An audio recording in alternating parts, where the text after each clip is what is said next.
जी मैं इस समय टोंक में हूं।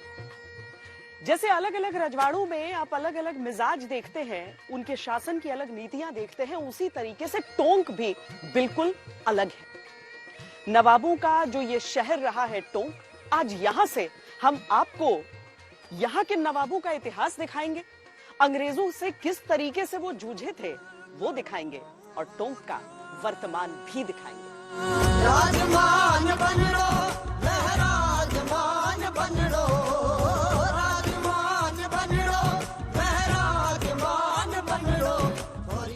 राजवंश की यात्रा आप पहुंची है नवाबों के शहर टोंक, राजपुताना की इकलौती मुस्लिम रियासत टोंक।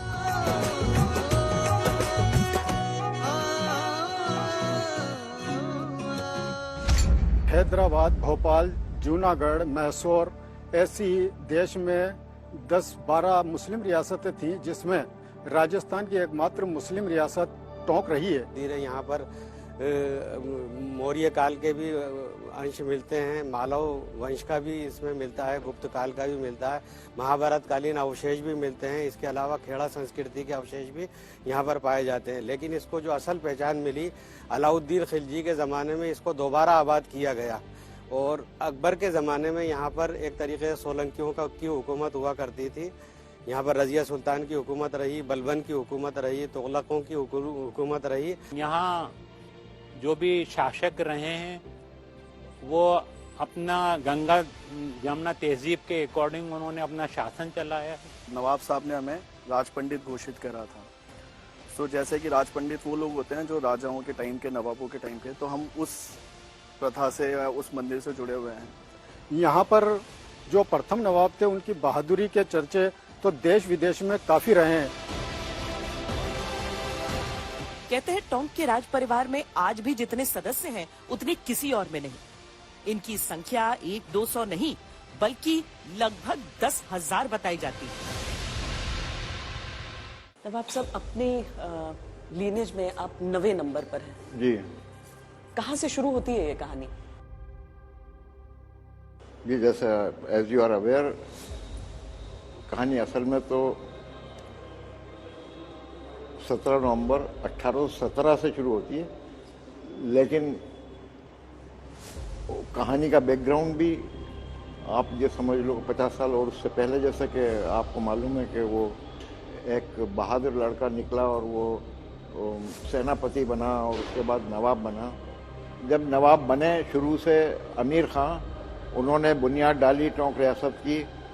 उसके बाद जो नवाब हुए Wazir Daula Mohammad Ali Khan. Mohammad Ali Khan was a very high literary person, तो उन्होंने काफ़ी एनकरेज किया पोइट्स को और लिटरेरी पीपल को और मुसन्निफ़ राइटर्स को, ऑथर्स को। अमीर खां हुए, उन्होंने सब मुसलमान और हिंदू दोनों को मिला के रखा।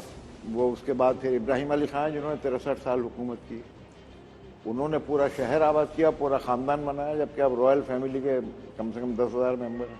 और ये रियासत पख्तून है या पिंडारी? क्यों ये पिंडारी की कहानी क्यों आती है? ये this is absolute misunderstanding and a mistake, this should be removed. मैं हमेशा ये कहता हूँ, पिंडारी तो उनके कुछ फौजी थे जो कि किराएदार, जैसे मर्सनरीज कहते हैं, और ख़ुद वो तो पठान थे, वो पख्तून भी नहीं थे। No Pakhtun, no Pindari.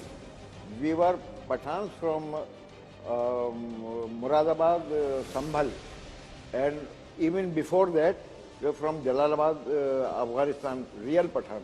ये जब आए तो इनके दादा थे काले खां। काले खां आकर और स्वाद बुनेर से और सराय तरीन में बसे। बसने के बाद यहाँ का माहौल देखा कि यहाँ अंग्रेज जो थे दमन करने पर थे और यहाँ के उद्योग धंधों को बिल्कुल नष्ट करने पर थे। तो उन्होंने ये सोचा कि हम अपने पोते को किसान न बनाकर एक सिपाही बनाए, और उन्होंने उनको सिपाही की तरबियत की। जैसे जैसे मीर खां बड़े होते चले गए, उनमें अंग्रेजों के प्रति एक रोष उत्पन्न होता गया। और जब ये बड़े हुए तो उस वक्त जो होलकर सम्राट थे उस वक्त थे तुकोजी सिंधिया। तुकोजी सिंधिया की सेना के अंदर ये आए। उसके बाद इनकी जो कार्यशैली रही उससे खुश होकर तुकोजी सिंधिया ने इनको सरदार बनाया। और जब यशवंत राव होलकर गद्दी पर बैठे तो ये सेनापति बन गए। इसके बाद यशवंत राव होलकर के साथ मिलकर इन्होंने जो मुगल सम्राट उस वक्त थे उनको अंग्रेजों से बचाया और लगभग 2 लाख से 2.5 लाख की सेना का नेतृत्व किया। इनके पास अपनी 200 तोपें थी और लगभग 60,000 सिपाही थे, 8,000 घुड़सवार थे। टोंक, जिसका जितना साहित्य से रिश्ता है उतना ही शौर्य और देशभक्ति से नाता है। तो मीर खां एक वाहिद ऐसे नवाब थे जो ना तो अंग्रेजों को टैक्स देते थे। लेखकों ने लिखा है कि जब मीर खां और इनके एक और सरदार थे करीम खां, जब ये चौथ वसूली के जाते थे तो ये कहा जाता था कि सो जाओ बच्चों वरना मीर खां आ जाएगा। इतना दबदबा राजस्थान में इनका था। पर आप लोग टैक्स नहीं देते थे अंग्रेजों को कभी भी? जी, हम टैक्स नहीं देते थे। और वो जस्ट बिफोर इंडिपेंडेंस जब कॉवेनेंट बने, वो मर्ज हुआ, सरदार पटेल एक एक्ट लेके आए, reorganisation of states act in 1948, और सबको मर्ज कर लिया। तो वो यूनाइटेड स्टेट्स ऑफ राजपूताना में टोंक स्टेट भी मर्ज हो गई।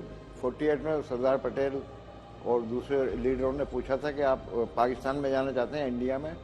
तो टोंक के नवाबों ने इंडिया प्रेफर किया कि हम हिंदुस्तान में ही रहना चाहते हैं और हम यहीं के औलाद हैं, ये हमारी मादर वतन है, मातृभूमि है।